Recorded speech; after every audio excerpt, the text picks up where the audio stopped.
Пришло время студии Live и программы «Эльдик Репортер». С вами Надежда Усова. Здравствуйте. Представляем вашему вниманию подборку самых актуальных видеообращений наших граждан. Итак, начинаем.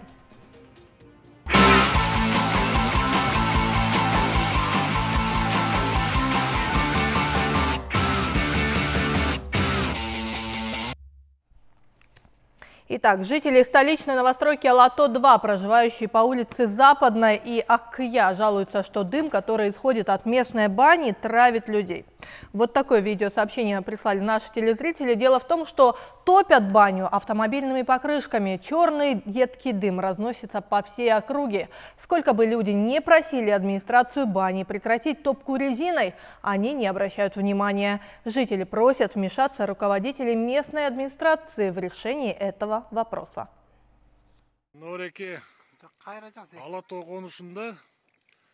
Западный көчө менен Аккия көчөсүнүн кесилишинде мончо салынган. Азыр мореке түтүн пограничный көчөсүдө түтүн мореке азайып калгандагысы. Буга чейинкиси жөн эле капкара болуп резина жагылып, ошо баня ошо резина менен жагылып ысытылып атат. Ушурекиге бир чара көрүп койгон органдын кишилеринен бирөө да жок такыр. Бул мончонун ээси кореец. Мынакей азыр түтүн уже азайып калды. Бир кишиге баасы 150 сом баняныкы. Азыр мореки резина күйүп бүтүп калды окшойт, азайып калды түтүн. Бул жерден азыр биз мына жанында жашаганга мореки жерден банянын ушу жагылгандан кийин түтүндүн ышынан жайылган кир капкара болуп калат. Машинанын терезелери капкара болуп калат. Мынакей могу баня, мончо деп жазып койгон. Анан балдардын баары бат-баттан ооруйт жөтөлүп.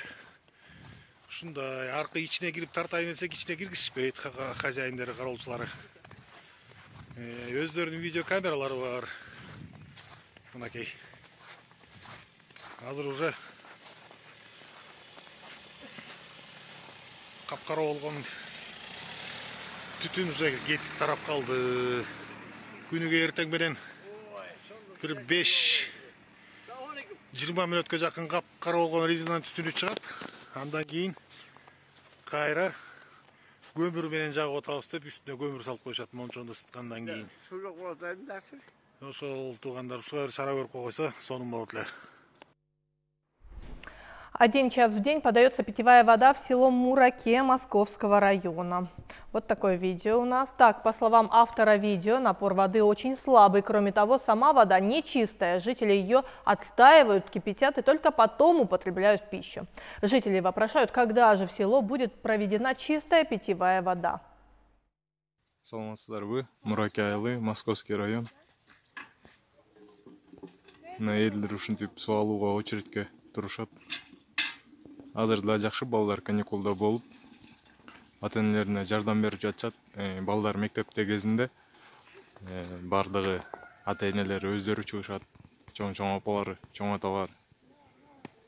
Анткени калгандардын баары окууда же иште болушат.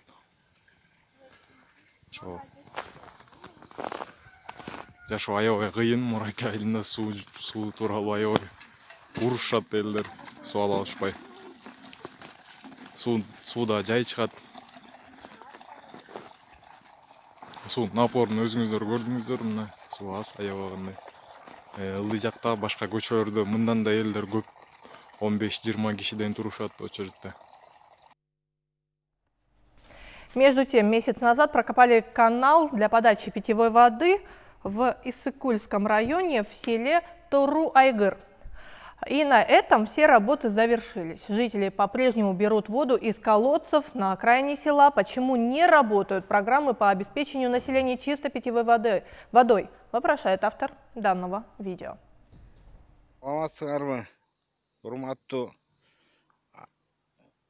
Элдик Репортер. Биз Иссык-Кул районунун Тору-Айгыр айылынан жөнөтүп атабыз. Бизде ушинтип чыгып аткан сууну кайсы фирма экенин билбейм, келип оңдоп беребиз деп монтип жердин баарын казып салып, ар бир көчөдө ушундай. Суу жок. Сууну ташып бөлөк жактан монтип флягелеп, тачкалап ташып келип атабыз. Яманын баары монтип суу толуп калган. бала бакыра түшүп кетет деп коркуп атабыз ямалардан. Мал сал түшүп атат. 1 ай болду шуну казганына. Эч кандай жыйынтык чыккан жок. Ошону силер бир көзөмөлдөп карап коеруңарды өтүнөбүз.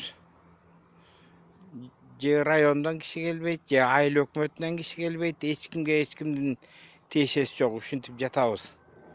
Шуну бир көзөмөлгө алып коюңуздарды өтүнөбүз. Көптөн көп суранабыз.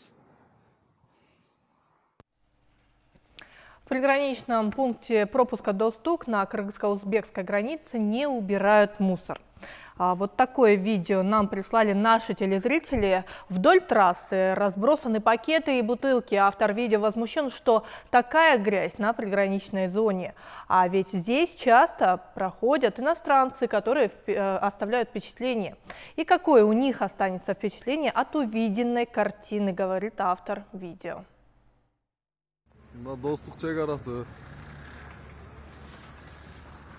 Мына жактар мусор, мына полный мусор, каралбайт.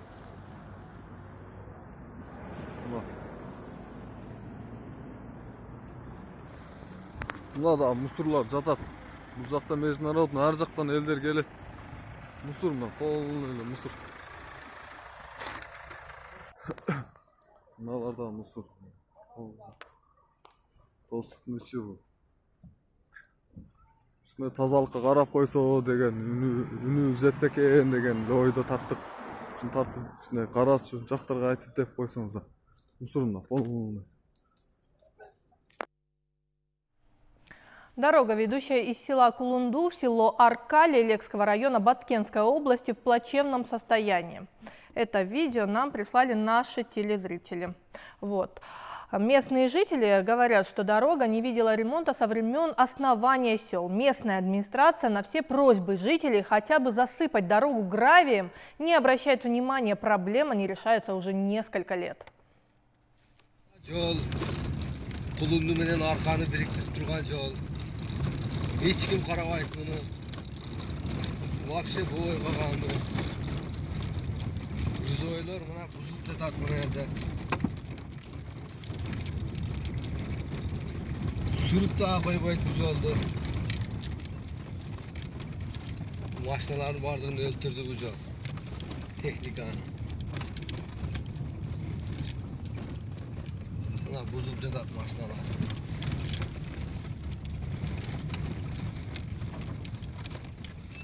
Hiç olsa sürüp koysa oladı.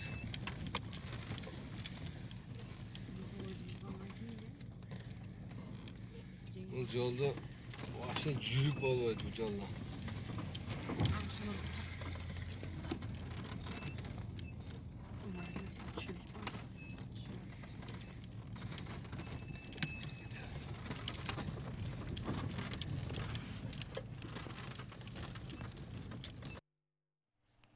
А жители Иссык-Кульской области жалуются, что не чистят дорогу Чолпон-Ата-Корумду. Дороги заснеженные и даже не посыпаны реагентами. Возмущен водитель, приславший в нашу редакцию данное видео. Биз азыр бараткан Корумду Чолпон-Ата жолда өмүрү тазаланбайт. Канча жылдан бери ушу жолдо жүрөбүз. Канча кар жай бир да тазалап койт. Азыр грейдер маңдайыбыздан өттү. Эптеп тигин кардын үстүн сүргөн боюн 100 менен кетип баратат окшойт. Менден аңгон алып кетип.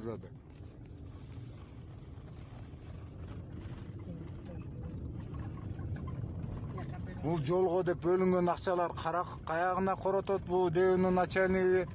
Ошол интересно да. Жол азыр көк муз. Кудай сактасын, кырсык болуп кетсе ким жооп берет буга? Мына азыр мен араң 40 менен кетип баратам. Ошондо машина араң кетип баратат.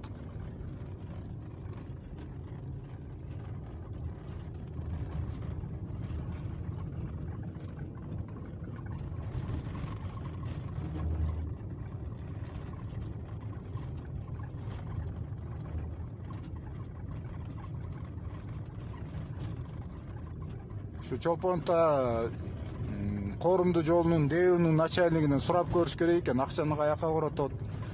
Рабочийлери барбы? Иштейби булар? же иштешпейби? Постоянно ушул жолдо, постоянно.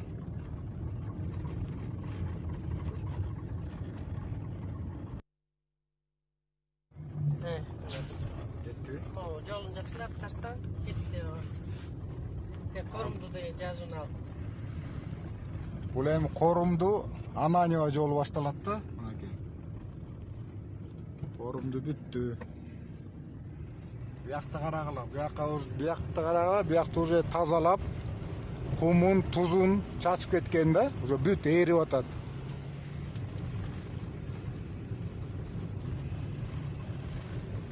Биякты иштеткен ушу ДЭОнун начальниги ыраазычылык билдирип коюш керек. Абдан жакшы иштейт, канча жылдан бери, молодец. Любой момент кар жааганда жумушчулар чыгат дагы тазалап, түртүп туруп, туз, кумун чачып тазалап кетишет. Бияк бүт эрип атат жол мынакей.